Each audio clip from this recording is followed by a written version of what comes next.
আমাদের অর্থনীতির মূল চালিকা শক্তি হল তিনটা, একটা কৃষি,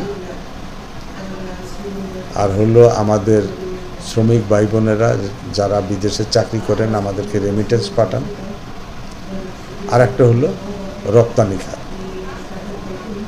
রপ্তানি খাতে সরকার চিন্তা করছে 2026 সালে আমরা যখন এলডিসি গ্রাজুয়েশন করব তখন আমরা অনেক সুযোগ সুবিধার থেকে বঞ্চিত হব। আমি মনে করি বঞ্চিত হওয়ার কোনো কারণ বা ভয় পাওয়ার কোনো কারণ নাই। কারণ হলো সরকারকে এখন থেকেই চিন্তা করতে হবে, চেষ্টা করতে হবে বিভিন্ন দেশের সাথে যেখানে আমাদের স্বার্থ আছে সেখানে এফটিএগুলো করা, এবং এই ইউরোপিয়ান ইউনিয়নের সাথে জিএসপি প্লাস পাওয়ার জন্য কাজ করতেছে অলরেডি বাণিজ্য মন্ত্রণালয়, শ্রম মন্ত্রণালয় এবং পররাষ্ট্র মন্ত্রণালয়। কিন্তু এটা দ্রুততার সাথে করা উচিত, এবং আমাদের এত ভয় পেয়ে যদি আমাদের যে সেক্টরগুলোর সুযোগ সুবিধা আছে সেই সুযোগ সুবিধা যদি এখনই বন্ধ করে দিতে চায় বা উদ্যোগী হচ্ছে কিছু কিছু বন্ধ করে দেওয়ার জন্য, এটা ঠিক হবে না। বর্তমানে আমরা এই যে বিশেষ করে রপ্তানি খাতের মধ্যে সবচেয়ে বড় খাত হইল আরএমজি খাত। এই আরএমজি খাতে কিন্তু আমাদের এই সময়ে বেতন বাড়িয়েছি আমরা প্রায় 56% উপরে। অতএব উদ্যোক্তারা অত্যন্ত চাপের মধ্যে আছে। এই সময় যদি আবার এই সুযোগ সুবিধাগুলো কাটেল করা হয়, যদি কমিয়ে দেওয়া হয়, তাহলে এই খাতের উপর একটা প্রভাব পড়বে এবং টোটাল রপ্তানি বাণিজ্যের উপরে একটা প্রভাব পড়বে, এমপ্লয়মেন্টের উপরে প্রভাব পড়বে, লোকাল যত ইন্ডাস্ট্রি আছে তাদের উপরে প্রভাব পড়বে, ব্যাংক ইন্স্যুরেন্স খাতের উপরে প্রভাব পড়বে, টোটাল দেশের ইকোনমির উপরে প্রভাব পড়বে। সেই জায়গায় আমি মনে করি যে এটা বসে সব পক্ষের সাথে আলাপ আলোচনা করে, স্টেক হোল্ডারদের সাথে আলাপ আলোচনা করেই এগুলো ঠিক করা।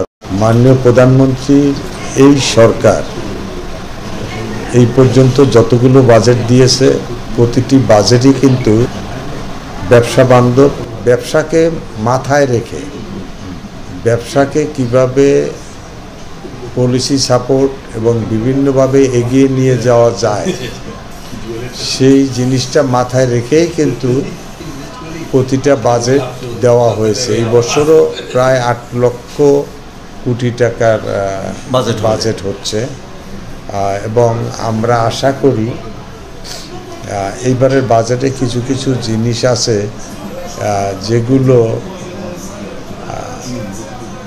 হ্যাঁ সরকার অবশ্যই সরকারের যে ব্যয়, বিশেষ করে কতগুলো ব্যয় আছে যেগুলো প্রয়োজন নাই, অপ্রয়োজনীয় জিনিস, বিদেশে সরকারি কর্মকর্তা কর্মচারীদের ভ্রমণ,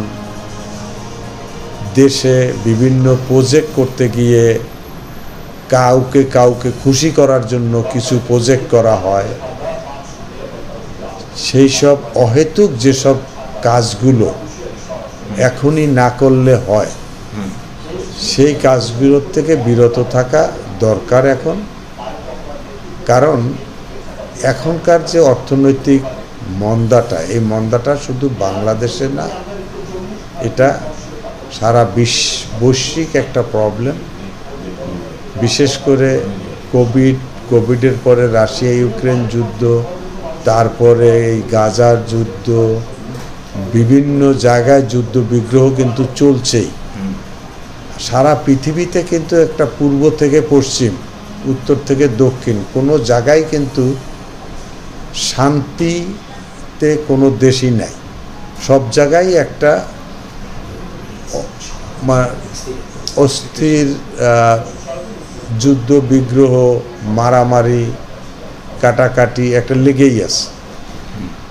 পৃথিবীর যারা বড় বড় দেশ আছে তারা কিন্তু এগুলো বুঝতেছে না, এবং ছোট ছোট দেশগুলো বা যারা উন্নয়নশীল দেশ বা আমাদের মতো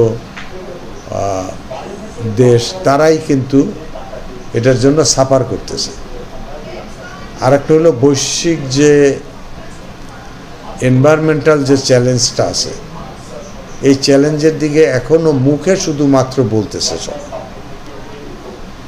বাংলাদেশ যতটা তৎপর এই ব্যাপারে, অন্যান্য দেশগুলো কিন্তু যারা এই এনভায়রনমেন্ট নষ্ট করতেছে তারা কিন্তু সেইভাবে এগিয়ে আসতেছে না।